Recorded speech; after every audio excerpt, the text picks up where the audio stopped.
Installez-vous confortablement. Fermez les yeux. Vous sentez tout votre corps qui devient lourd et s'appuie de tout son poids sur votre lit ou votre chaise. Respirez, inspirez, expirez. Votre corps se détend de plus en plus.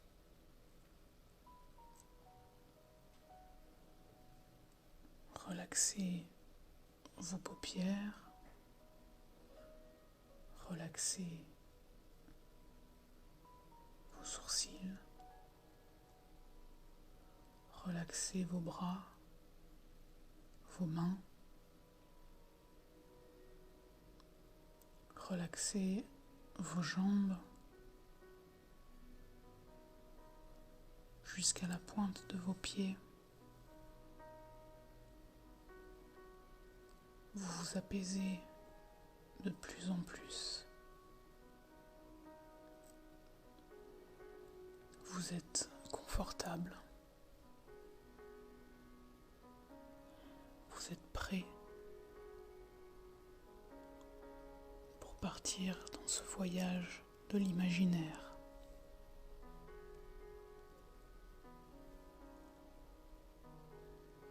C'est parti.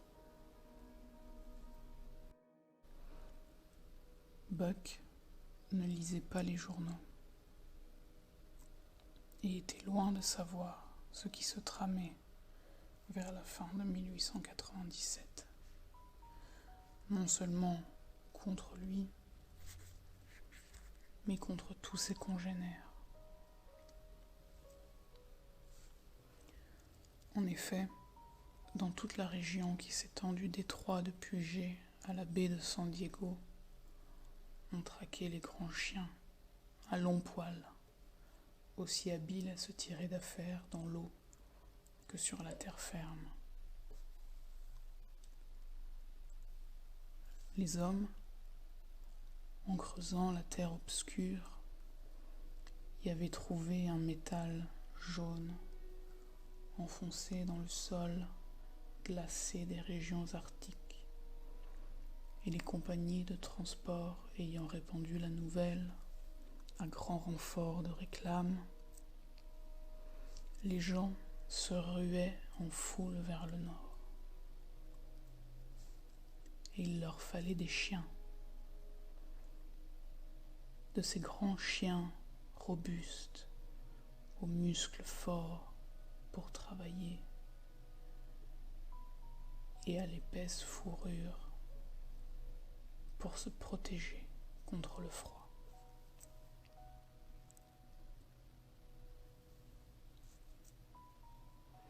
Buck habitait cette belle demeure située dans la vallée ensoleillée de Santa Clara, qu'on appelle le domaine du juge Miller. De la route, on distingue à peine l'habitation, à demi cachée par les grands arbres, qui laissent entrevoir la large et fraîche véranda régnant sur les 4 faces de la maison. Des allées, soigneusement sablées, mènent au perron, sous l'ombre tremblante des hauts peupliers, parmi les vertes pelouses. Un jardin immense et fleuri entoure la villa. Puis, ce sont les communs, imposants, écuries spacieuses, où s'agite une douzaine de grooms et de valets bavards, cottages couverts de plantes grimpantes, pour les jardiniers et leurs aides. Enfin, l'interminable rangée des cerfs, treilles et espaliers, suivis de vergers plantureux, de gras pâturages, de champs fertiles et de ruisseaux jaseurs.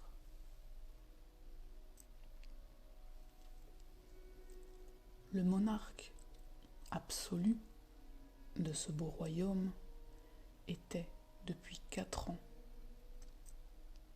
le chien Buck, magnifique animal dont le poids et la majesté tenaient du gigantesque Terre-Neuve-Elno, son père,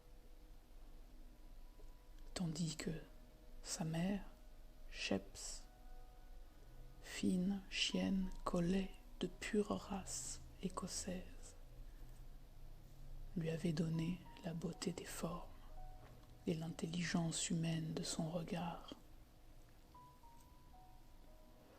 L'autorité de Buck était indiscutée.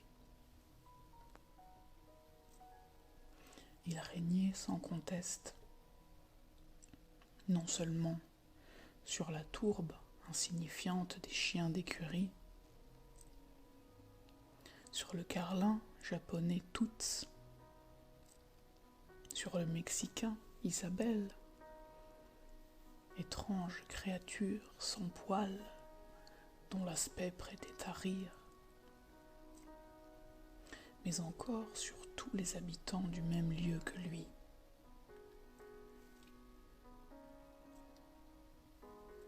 Majestueux et doux, il était le compagnon inséparable du juge, qu'il suivait dans toutes ses promenades.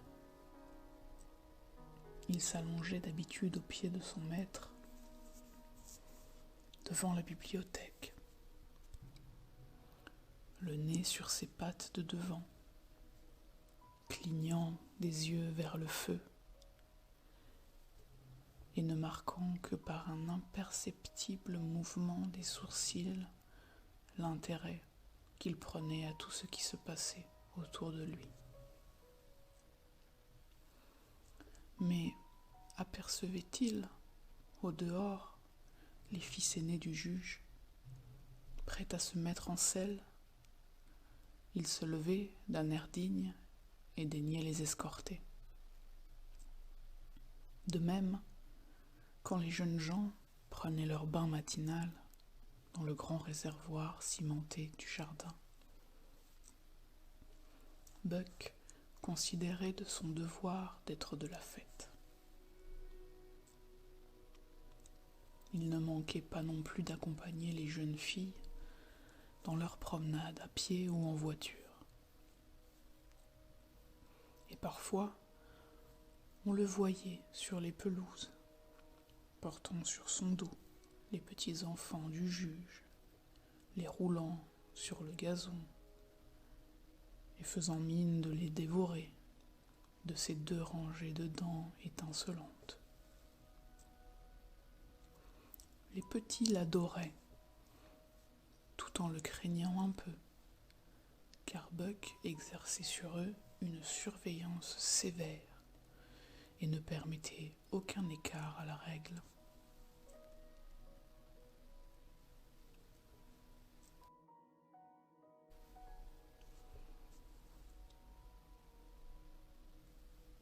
D'ailleurs, il n'était pas seul à le redouter. Le sentiment de sa propre importance et le respect universel qui l'entourait, investissant le bel animal d'une dignité vraiment royale. Depuis 4 ans, Buck menait l'existence d'un aristocrate blasé, parfaitement satisfait de soi-même et des autres, peut-être légèrement enclin à l'égoïsme, ainsi que le sont trop souvent les grands de ce monde. Mais son activité incessante, la chasse, la pêche, le sport et surtout sa passion héréditaire pour l'eau fraîche le gardait de tout alourdissement et de la moindre déchéance physique. Il était en vérité le plus admirable spécimen de sa race qu'on pût voir.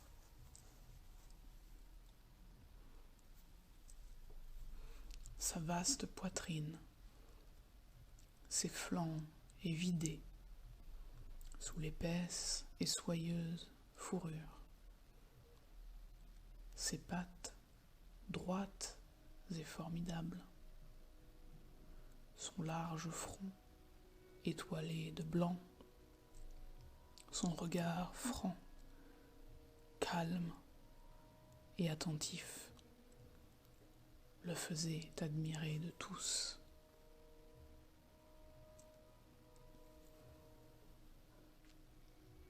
Telle était la situation du chien Puck lorsque la découverte des mines d'or du Klondike attira vers le nord des milliers d'aventuriers. Tout manquait dans ces régions neuves et désolées. Et pour assurer la subsistance et la vie même des émigrants, on dut avoir recours aux traîneaux attelés de chiens, seuls animaux de trait capables de supporter une température arctique.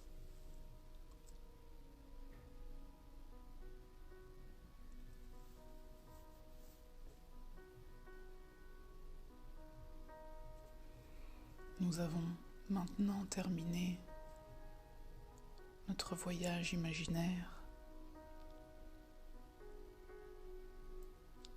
en compagnie de l'appel de la forêt. Vous pouvez bien entendu poursuivre ce voyage seul ou bien vous laisser porter par le sommeil ou encore revenir doucement à la réalité.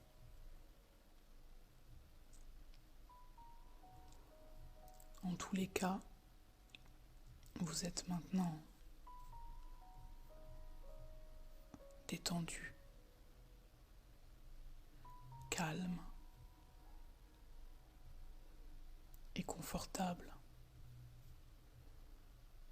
pour passer une très bonne nuit.